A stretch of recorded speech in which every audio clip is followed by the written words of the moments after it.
Hi everybody, this is SAAD for the SAAD Truth. I was just going through my Twitter feed and I noticed a retweeted post that was originally put up by @RealPeerReview. Some of you might remember that I mentioned that particular Twitter account a few days ago when I read an abstract to an article that I had been first alerted to via that particular account. It was an article on how a mother-son dialogue has somehow, quote, debunked evolutionary psychology. Well, true to form, @RealPeerReview has uncovered another classic, and here I'll very briefly bring in Anita Sarkeesian.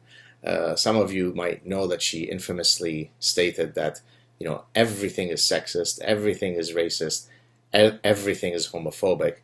I think Sargon of Akkad has a viral clip where, she's shown saying all these things. In any case, it turns out that she might have been right, because none other than Disney, right, this purveyor of childhood memories of innocence and good fun, apparently is promulgating racism. So here we go. This is an article that was published in the Journal of Consumer Culture, 2015. Here we go. Disney's Pedagogies of Pleasure and the Eternal Recurrence of Whiteness. That's the title of the article. Let me read the abstract. In this article, we examine how Disney participates in an affective economy through an analysis of how it engages with pleasure, and ask questions about what Disney's manufacturing and selling of pleasure does pedagogically. We posit that Disney's pedagogies of pleasure, which operate from the notion that escape is attainable via the pleasurable experiences offered at Disney parks, teach us how to be particular kinds of Disney subjects who escape into safe and controlled forms of pleasure. These escape fantasies offer a way for consumers to disavow the racism and white supremacy that characterize Western humanist and colonialist projects.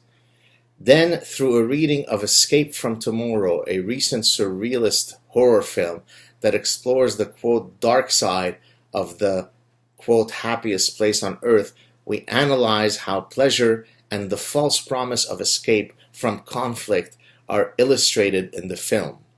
We take up Nietzsche's concept of, quote, eternal recurrence to explore the inescapability of our own complicity in the perpetuation of white hetero-patriarchal narratives through our repetitive affective engagements with Disney. God damn, who knew that Disney was this evil Nazi machine? Finally, we explore how an acceptance of inescapability demands that we acknowledge how we are complicit in the perpetuation of white supremacy through our engagements with Disney's pedagogies of pleasure. We argue that this acceptance is not nihilistic trap that suggests only an unbearable despair, but an active choice that holds productive potential for acknowledging and exposing the racist myths of Western humanism perpetuated through Disney's pedagogies of pleasure. I mean, I wish that this were satire. I wish that this were The Onion. I wish this were a Saturday Night Live clip. It's not. These are actual professors and scholars and doctoral students and endless generations of graduate students who have been polluted with utter gibberish and nonsense.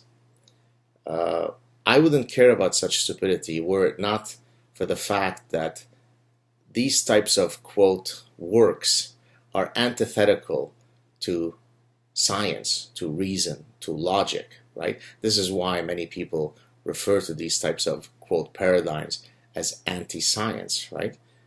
Because they're anti-reason, right? They're just delusional, conspiratorial gibberish that masquerades as intellectual profundity. I think that their pull is slowly weakening, but to the extent that a single article remains that can pollute the minds of future generations of students, we need to fight against such nonsense. So there you have it, folks. And again, many thanks to @RealPeerReview for shining the light on the endless tsunami of nonsensical articles. Cheers.